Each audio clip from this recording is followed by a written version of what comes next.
Bismillahirrahmanirrahim. Alhamdulillahi rabbil alamin, wassalatu wassalamu ala asyrafil mursalin wa ala alihi wa sahbihi ajma'in. Assalamualaikum warahmatullahi taala wabarakatuh. Saudara muslimin dan muslimat dan anak-anakku sekalian, saya akan memberi sikit sebanyak tentang muassasah Saqafah Islamiyah. Ya.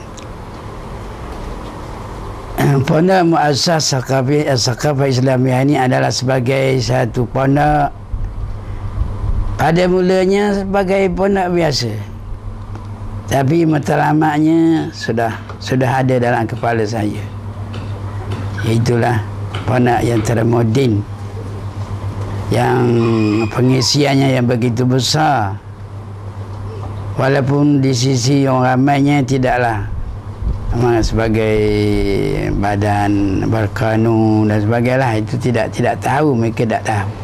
Tapi saya telah ada dalam kepala saya supaya muassasah ini akan jadi sebuah muassasah yang begitu besarlah dan memberi keberhormatan yang sangat cemerlang pada agama kita dan kepada umat Islam di seluruh negara kita lah. Telah maklum bahawasanya muassasah ni diasaskan di dalam pokok gelang ataupun di dalam tunggu kayu yang agaknya tempat ni bukan tempat model lah. Sebab saya pada masa itu saya ada diberi peluang untuk membeli tanah yang sudah menjadi tanah yang dibangun. Tapi sebab pada masa itu tidak ada duit nak beli tanah yang begitu luas, mahal, yang kita tak ada duit. Sebab itu kita memilih di Pombing atau Renak Gajah ni ialah sebagai satu tempat untuk kita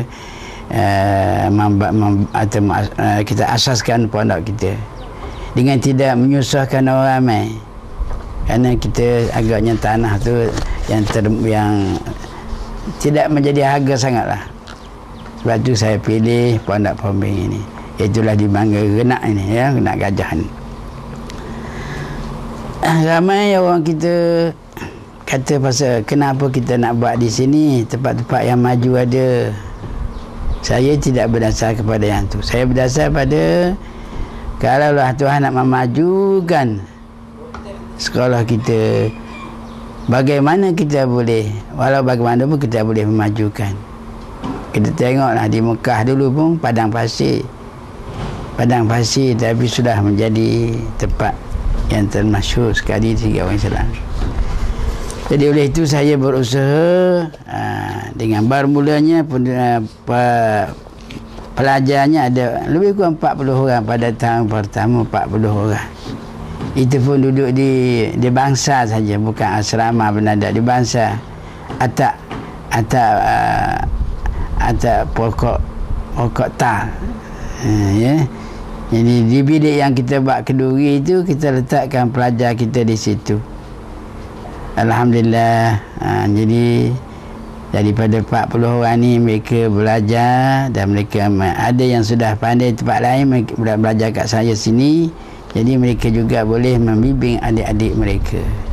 Dengan ini, berdasarkan kita tidak ada wang nak gaji guru. Saya mengajar dan dia juga mengajar. Itulah berdasar pada gotong royong untuk membangun muassasah kita. Alhamdulillah, ya, kita membangun.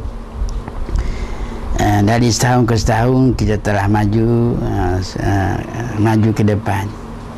Jadi pada masa itu agaknya saya seorang je lah yang guru, tapi dibantu, yang kemudiannya dibantu oleh Ustaz Ubaidillah, dia dari dusunnya juga bapa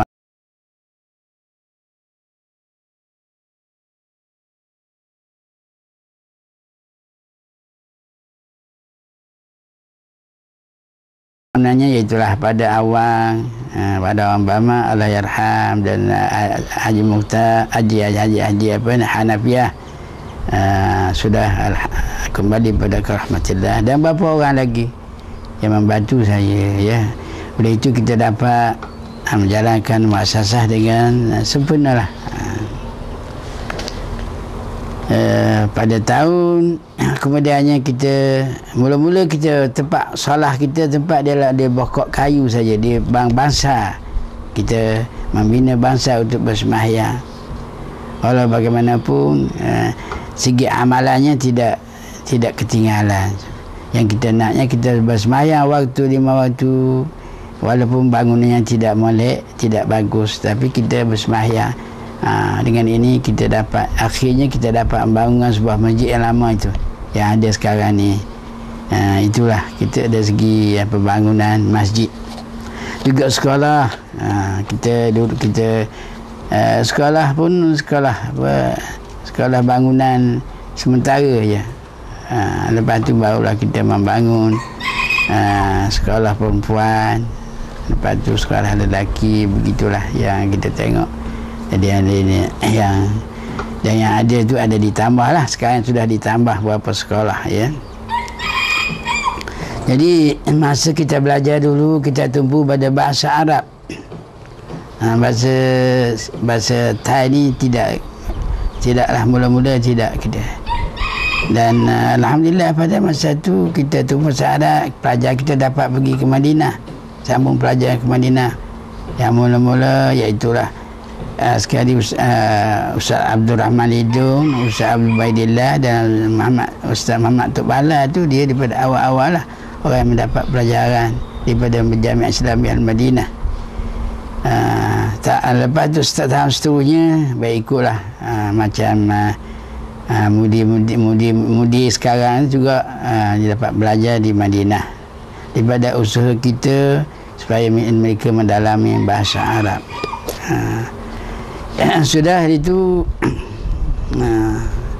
kita memikirkan bahawa sepatutnya kita pandai juga bahasa kebangsaan. Lalu itulah kita masukkan pelajaran saman atau akademik untuk pelajar-pelajar kita yang mau belajar. Dari situ mulalah kita membuat pemudinan, iaitulah kita masukkan mata pelajaran Thai. Setelah ada guru-gurunya, walau bagaimanapun pada masa itu kita tidaklah masyhur, katanya kita ni banyak pelajar-pelajar yang menjuruskan akademik tu, cuma orang kata beli ubat sajalah. Lepas tu tahun kemudiannya maka kita membesarkan, berusaha menambahkan lagi sampai kepada kata motun, ya. Lepas tu yang kemudianlah orang kemudian juga menyambung pelajaran tu. Saya berapa lama di Pembing, iaitulah 20 tahun di Pembing. Genapnya 20 tahun saya terpaksa keluar berhijrah ke Malaysia, iaitulah khususnya di Terengganu, ya. Jadi meninggalnya muassasah kita dengan hati yang begitu mencabarlah. Walau bagaimana saya percaya, walaupun sebanyak mana yang saya ingat, saya tak boleh, kita tak dapat buat apa-apa, hanya Allah Subhanahu Wa Taala. Jadi walaupun saya berjauhan, saya berdoa supaya Allah memajukan muassasah. Maka alhamdulillah Allah Taala telah kurniakan kepada anak-anak muassasah untuk memajukan muassasah. Maknanya usaha kita tidaklah sia-sia. Alhamdulillah. Jadi mereka sekarang ni berusaha untuk memajukan muassasah yang lebih maju lagi. Ya, jadi di sini saya di muassasah 20 tahun, dan dia juga datang ke Terengganu ini sudah 20 tahun. Itulah kata genapnya 40 tahun.